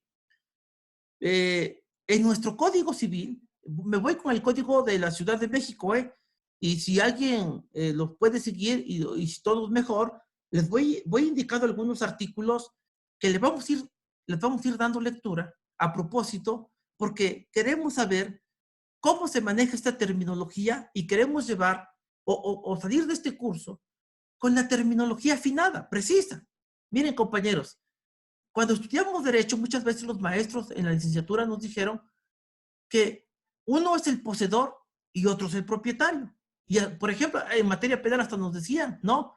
Nos decían, si usted trae el coche y le pegaron a usted y lo accidentaron, hay víctima y ofendido. La víctima, decía, el derecho penal es el que, hasta hoy lo dice, el que le cae directamente en la acción. A mí me lastimaron, estoy herido, entonces yo soy la víctima. Pero como yo traía el carro, porque yo no soy el dueño es Juan Pérez Pérez. Juan Pérez Pérez en derecho penal se le llamaba el ofendido. Bueno, esa distinción entre poseedor y propietario también se maneja en el Código Civil. El propietario es el que aparece, el dueño, el que aparece en el registro de la propiedad como dueño, como tal. Ajá. O aparece en una sentencia o en un título de propiedad. Y el poseedor el ejemplo más claro de un poseedor es el inquilino. No, pues mira, ahí dice, se renta departamento. Llego yo, Josafá, señor Alfredo López, señor Nicolás Reyes, ¿cuánto me cobra por su departamento? 5,000 al mes. Ok, échemelo. Hagamos el trato. Entonces, si es así, yo que estoy rentando, no soy más que un simple poseedor. Pero ahora necesito que superemos esa división en blanco y negro de poseedor y propietario, y con base en la ley veamos que la ley maneja una especie como de combinación entre poseedor y propietario. Para eso voy despacito. Fíjense bien. Voy a leer primero, y si quieren viendo fundamento allá en su casa, el artículo 791 del Código Civil de la Ciudad de México. Estoy en el título que se llama de la posesión. Ahora, fíjense bien, le voy a dar lectura a efecto de que lo podamos comentar aquí, explicar, desglosar. Ven lo que dice. Artículo 791. Cuando en virtud de un acto jurídico el propietario entrega a otro una cosa, concediéndole el derecho de retenerla temporalmente en su poder, en calidad de usufructuario, arrendatario, acreedor pectoraticio, depositario o otro título análogo, los dos son poseedores. ¿Ya se dan cuenta? El dueño y el que Tomás tiene la cosa. Ambos dicen, los dos son poseedores de la cosa. Punto y seguido. El que la posee a título de propietario tiene una posesión originaria. Coma. El otro, coma, una posesión derivada. Quiero que vean ustedes, por eso cuando hablamos de usucapión hay que tener bien afinado nuestro lenguaje, porque cuidado si nos toca un secretario de esos difíciles que nos quieren poner el pie para la audiencia. Ajá. Imagínense que el secretario le diga al testigo, oiga, ¿y quién es el propietario originario? Y que diga, ¿de qué me habla? No, compañeros, hay que tener bien clarísimo esto. Miren, en este artículo, la ley le está llamando tanto al que es dueño como al que no lo es, a ambos les llama poseedores. Pero al poseedor con título se le llama poseedor originario. Y al poseedor sin título se le llama poseedor derivado. Quiero aclarar que en algunos estados de la República Mexicana sus leyes no manejan el poseedor derivado, pero en su lugar manejan el que suple, que es el mismo en el fondo. ¿Cómo le llaman? En algunos estados, poseedor precario. Ajá. Ahora, compañeros, la ley misma me dice en otro artículo que la posesión que se puede usucapir no es cualquier posesión. Por lo tanto, el poseedor derivado nunca va a poder prescribir, usucapir. O sea, nosotros como abogados no podemos creer como el señor de a pie que dice, oiga, licenciado, no sea malito, hágame un contrato de arrendamiento, porque ¿qué cree? Que yo tengo un inquilino y el próximo mes ya cumple 5 años y me dijo mi hijo, aguas papá, hazle contrato porque se puede quedar con tu casa. No, compañeros, no, eso es mentira. El poseedor derivado, que es el inquilino, nunca se puede quedar. El usufructuario tampoco se puede quedar con la casa. Nunca. Ajá, nunca. Y cualquier poseedor derivado que sea, el depositario, te encargo la cosa, cuídala, cuida la casa, se la encargo y ya se la quiere quedar. Esos no pueden. Y les quiero decir, compañeros, que también en materia sucesoria hay muchos errores porque de repente dicen, no, pues es que la verdad, el albacea se quedó con la casa, ya no la entrega, el albacea dice que ya no nos va a dejar entrar. Y hay gente de verdad que se la cree su hermano o hermana que dice eso. Compañeros, el albacea también es un poseedor derivado. O sea, nunca va a poder regularizar en su favor la casa que está en materia sucesoria. Eso quiero que quede bien claro desde ya. Ahora, luego, ¿qué quiere decir entonces la ley cuando maneja el concepto que parece que mezcla? Dice que la posesión que se requiere tener, ya vimos que la derivada no. Entonces la pregunta es, preguntemos al legislador, ¿cuál es la posesión que sí se puede prescribir? Y la respuesta, compañeros, se las voy a leer porque yo aquí les puse el artículo 1151, pero no se los puse completito. Lo voy a leer completito a efecto de que nos quede suma claridad sobre cuál es la posesión que sí prescribo. Vean lo que dice. Dice la letra 1151. La posesión, no dice propiedad, posesión necesaria para prescribir debe ser. No es que si quiero, debe ser así. Primero, en concepto de propietario. Por fin, maestro, soy poseedor o soy propietario. ¿Cómo se entiende? Ah, compañeros, cuando yo compré en contrato privado y como decía el abogado bien, y lo dijo muy bien, tengo un documento que así me avala. No me avala como dueño, no como poseedor originario, porque ese es otro que está en el registro de la propiedad. Pero sí tengo todas las de la ley para fungir como dueño, aunque no lo tenga mi título. Ese se llama un poseedor en calidad de propietario. En Roma se decía que ese era el que tenía un título en latín. Pero eso quiere decir, compañeros, segundo requisito, sigo en el artículo 1151, fracción segunda, en forma pacífica. Pacífica. Ajá. Compañeros, adelante voy a usar una tesis que está aquí ya presentada para que vean el alcance de qué es pacífico. Y también les voy a enseñar cómo metan eso, cómo desarrollen eso para hacerlo valer en la demanda, en el escrito de usucapión. Tercero, continuo. ¿Qué es continuo? Mucho abogado piensa que pues hay que vivir allá. No puedo estar viviendo acá porque entonces ¿cómo le voy a demostrar al juez que estoy en forma continua? Miren, compañeros, para que me entiendan qué es lo continuo, lo voy a poner también en palabras de ABC sencillas, porque para eso es un curso, no para pantallar, no para enredar, es para comunicar el derecho y que las personas que lo tomen lleven claridad a sus asuntos y aprendan a ir a los juicios, pues ahora sí como a sentirse sueltos, liberados de la presión, se sientan confiados en sí para llevar un juicio y no estén ahí con las ansias de que, sí, lo gano, no lo gano, ¿qué me va a decir el cliente? Y si no me salió la jugada, tranquilos, tranquilos.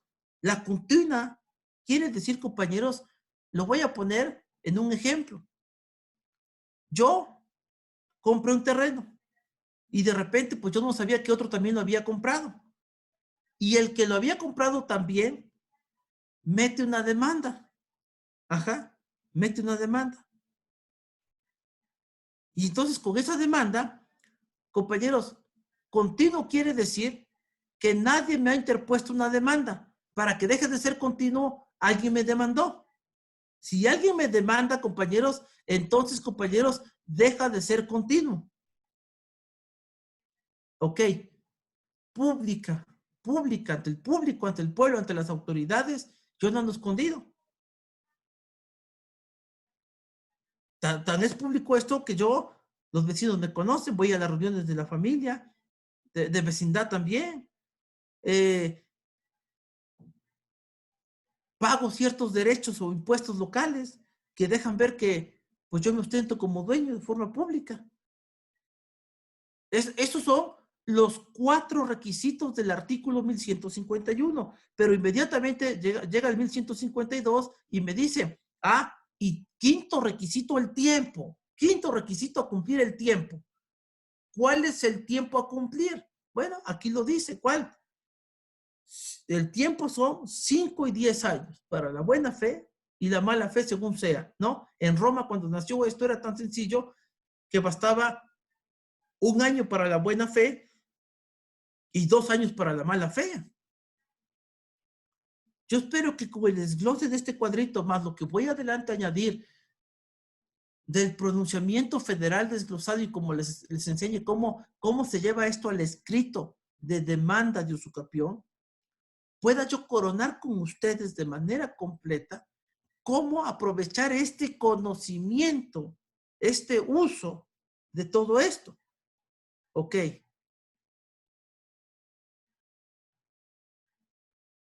Compañeros, por eso de ahí, aunque el curso no se mete a posesión mucho, porque no nos daría tiempo, créanme, no por otra cosa, sí quiero que entiendan entonces que la posesión, aunque no me detenga a explicar esta lámina, es muy importante, muy, pero muy importante. Ajá. Luego, me quiero detener en esta lámina ahora. Compañeros, esta es de suma relevancia para esta materia. Se llama la fecha cierta. Y quiero explicar, compañeros, qué se va a entender por fecha cierta. Ajá. Miren, compañeros, para que entendamos la fecha cierta, antes de desglosar esto, les voy a contar un caso práctico pequeño que he preparado para que entendamos sobre todo esto. Nomás permítanme prender mi luz porque se está apagando aquí ya no hay tanta luz para que se pueda ver mi pantalla. Permítanme un segundito.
Bueno, ya estoy de regreso. Disculpen, compañeros, que tenía que prender la luz. A ver, compañeros, les decía que para explicarles la fecha cierta, les voy a explicar un caso hipotético, pero que puede pasar en la vida real. ¿Qué pasaría, compañeros, en este caso práctico? Resulta que un señor llamado Juan Pérez Pérez acude al juez a demandar que tiene el derecho porque tiene un contrato privado de compraventa. Y Juan Pérez Pérez, vamos a ubicarlo en el tiempo. Como hablamos de buena y mala fe, vamos a suponer que Juan Pérez Pérez compró en el año 2010. Y él viene y dice, pues es que yo compré en el año 2010. Pero viene un muchacho que se llama el muchacho Víctor Hugo, y Víctor Hugo dice, señor juez, pero no puede ser eso. No puede hacer eso. ¿Por qué? Porque yo compré al dueño y traigo el contrato y me someto a cualquier peritaje. El dueño me firmó. Pero aquí el señor Juan Pérez Pérez, veo que su contrato es del 2011, del 2010. Mire, su señoría, yo compré en el año 2008 y el señor en el 2010. O sea, yo, Víctor Hugo, compré primero que el señor Juan Pérez Pérez. La pregunta, compañeros, es, ¿quién tiene el derecho a quedarse con la casa? En el supuesto de que fue venta doble. O sea, el dueño sí le vendió al muchachón Víctor Hugo en el 2008, pero se enteró que Víctor Hugo se fue a Estados Unidos y que se peleó con su papá y que dijo que nunca más iba a volver. Y entonces, pues ahí dejó arrumbada la casa. Y el dueño dice, bueno, pues ya Víctor Hugo ya no va a venir. 2 años o 3 años después, aparece Juan Pérez Pérez que quiere comprar la casa y le dice, pues te la vendo. Ajá. Y Juan Pérez Pérez, o sea, el dueño sí firmó al muchachón Víctor Hugo, pero también le está firmando a Juan Pérez Pérez la compraventa privada. Compañeros, de acuerdo a lo que conocemos, ¿quién tiene derecho a quedarse con la casa? Los escucho.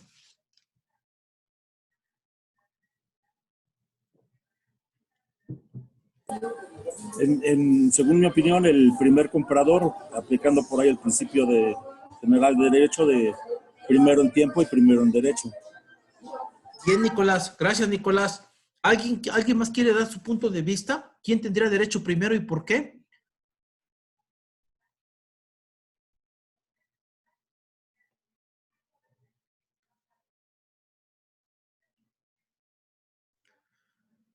Bueno, no se preocupen, para eso estamos acá, para aprender. Yo les estoy poniendo el ejemplo y les pido su participación, no para evidenciar a nadie, porque jamás un curso de un maestro profesional jamás se hace para eso. Ajá, yo he tenido maestros jueces tan serios que nos han enseñado a nunca reírnos de que si no sabemos nos equivocamos. Eso tengan la confianza. Miren, compañeros, aquí le voy a responder a Nicolás y a todo el grupo, les voy a desglosar bien la respuesta. Miren, compañeros, puede ser que Juan Pérez Pérez le gane el derecho a Víctor Hugo ante el juez. Y les voy a explicar por qué.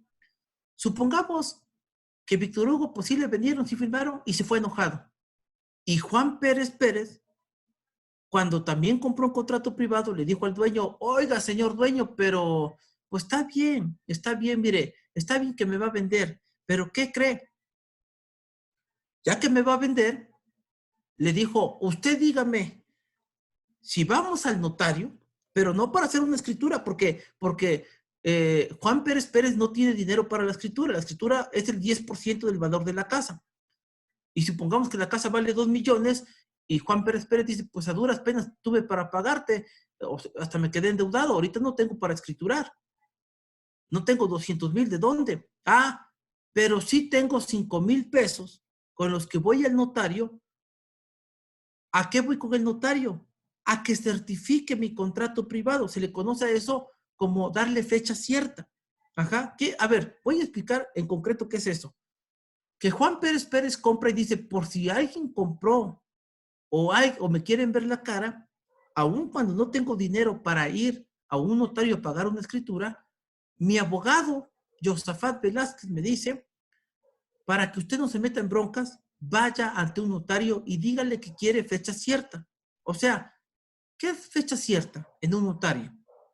El notario no va a agregar ni una coma, ni una letra, ni va a corregir nada.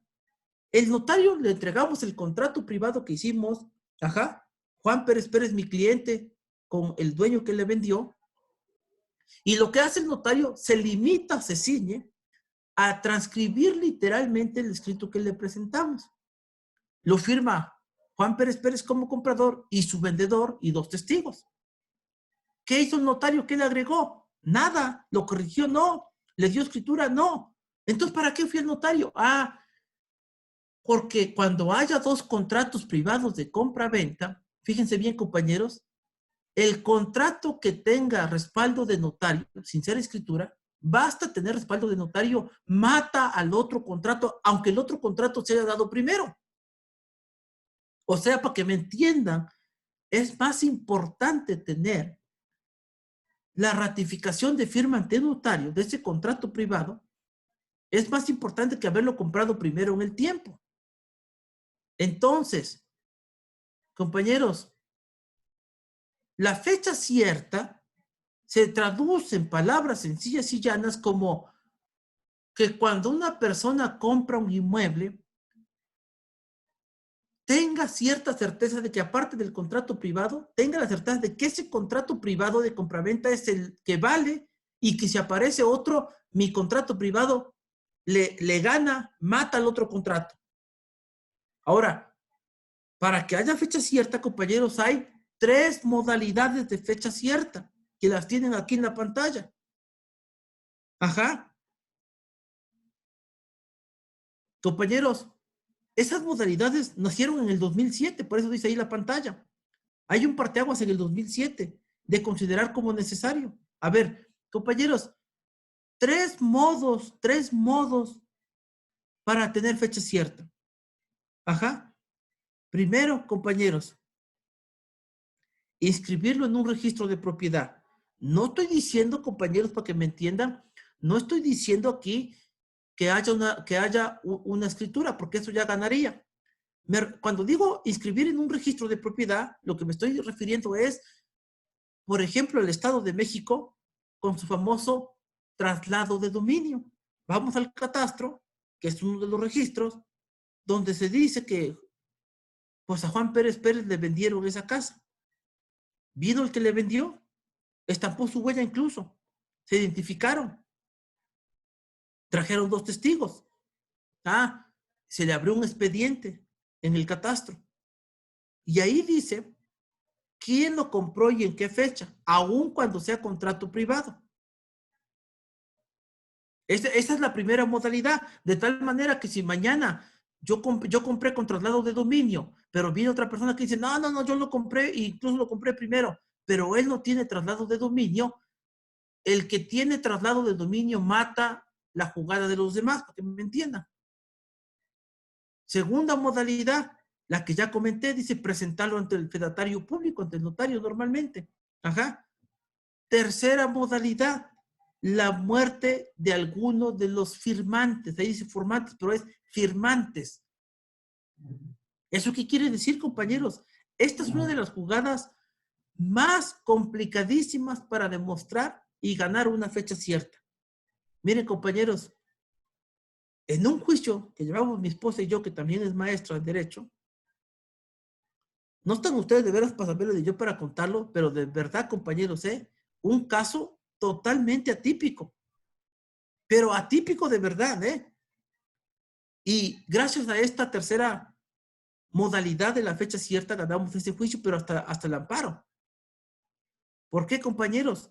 Porque si Juan Pérez Pérez compró la casa y su vendedor murió, el simple hecho de que su vendedor haya muerto le da fecha cierta a su contrato, Ahí le da fecha cierta, pero ustedes seguramente me preguntarían, maestro, ¿pero de qué sirve una fecha cierta cuando murió el vendedor si de todas maneras le vendió a 2? O sea, la pregunta es, si hubo doble venta, si hay doble venta, la duda o la pregunta es, ante la doble venta, pues ¿qué hacemos ante la doble venta? ¿Qué vamos a hacer ante la doble venta? Pues ¿a quién le van a hacer caso? El juez, ¿a quién le va a decir si ya hubo venta doble? Ajá. Entonces, compañeros, cuando ya hubo venta doble, ¿qué es lo que va a resultar, compañeros? Que ante la venta doble y la muerte de la persona, voy a explicar la relevancia en un caso específico. Fíjense bien, voy a de forma muy sencilla, pero voy a traer a colación un asunto que por ahí conocimos. Miren, fíjense, compañeros, resulta que en una familia de un lugar de La Mancha, de cuyo nombre no quiero decir cuál fue, pero nosotros llevamos el juicio, muy complicado, y sufrido de verdad, con toda la seriedad que puede existir en este mundo jurídico legal. Fíjense bien, ustedes saben que las familias mexicanas de repente, pues está el señor que dice, pues a ver, a ver, hijos, ya échenle ganas, pónganse las pilas, trabajen. ¿Tú por qué entras a trabajar 6 meses y te sales de una empresa, de otra? Tu niño, mira cómo lo trae mal vestido. Mira, y le dicen los hijos, mira papá, mire viejillo calabazo, usted no se meta hasta en mi vida, ¿qué? Y el papá dice, chimpo, yo pues trabajé, me desgasté para que ustedes comieran y tuvieran una vida mejor, pero miren cómo me salieron. Mira, mira papá, usted no es el cura y usted deja de estar de sermones y usted no esté metido en mi vida. Esto se da de verdad, compañeros, ¿eh? Hay gente que viene dolida desde que nació, creo, desgraciadamente, porque no debería ser así. Entonces, el yerno, cuando este papá conoce al yerno, el que se va a casar con la hija, dice, para su mecha, todos dijo, nomás se juntaron, pero este muchacho ya viene, ya me dijo que pues él va a pagar la boda y que por la iglesia, y el papá dice que de veras era muy chingón este yerno. Y entonces la chica le dice, mira papá, es un chico de buena onda, la verdad es buen trabajador, le echa muchas ganas, pues ya nos conocimos, nos queremos casar, nos alcanza para la boda, pero todavía no para comprar casita, vamos a empezar a rentar. Y el papá dice, no, no, no, hija, ¿cómo crees? Pues mira, no, no, aquí estoy construyendo arriba el cuartito con su bañito y todo, y pues ahí viva, no hay bronca, tú vive ahí. Y el papá deja vivir ahí al yerno. Y el yerno, la verdad es que muy chambeador, mis respetos, de verdad, ¿eh? Está chambeando, y en eso de estar trabajando en determinado momento, pues resulta que le dice, un día llega a la casa y le dice al suegro, dice,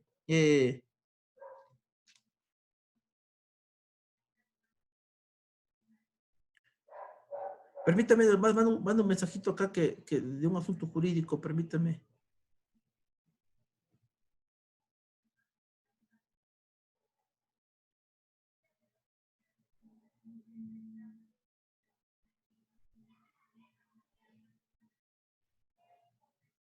Bien, disculpen, es por un asunto jurídico, pero sigo acá. Miren, compañeros, entonces, les digo esto, que el yerno dice, pues mire, suegro, la verdad es que yo le quiero agradecer que me ha consentido merecidamente, pero yo, pues ya me dijeron cuánto tengo de crédito y cuánto puedo pedir prestado con la institución, y la verdad es que yo, pues ya me quiero salir de aquí y quiero agradecerle. Y el yerno dice, pues gracias, ¿verdad?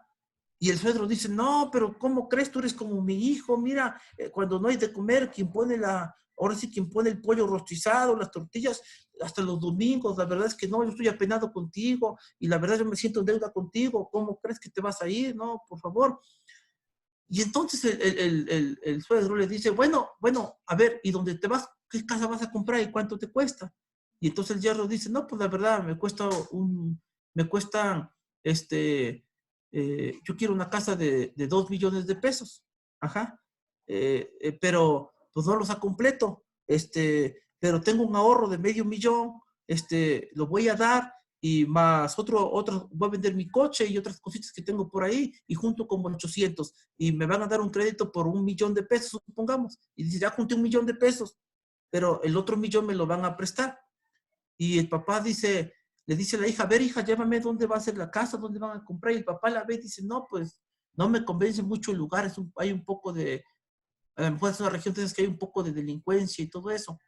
Y entonces el papá le dice al yerno, mira hijo, aquí entre nos, ya fui a ver dónde vas a comprar, y qué es que no me convenció, yo conozco esa zona y hay mucho asalto. ¿Qué te parece si tú, que te has portado como un verdadero hijo, yo te vendo mi casa? Pero si tu crédito da para 1 millón, no te endeudes. No, yo mira, aquí entre nos, yo te la vendo en 1.200.000 para que veas. Vale 2 millones mi casa, pero dame 1.200.000 por tratarse de ti. Y entonces hacen trato, firman un contrato privado de compra-venta. Estoy hablando brevemente de un caso real, compañeros, ¿eh? A ver, compañeros, si ya el señor tiene contrato de compraventa y todos los bienes que logró en su vida, solamente es esta casa y ya se la vendió al yerno, murió, por supuesto, estuvo hospitalizado el suegro y murió. Claro, en las familias mexicanas, a veces no sé por qué diablos pasa este fenómeno, en algunas familias y en muchas, por no decir algunas, que de repente lo que acontece es que el hermano, o la hermana tal, dice, no, yo ya me llevé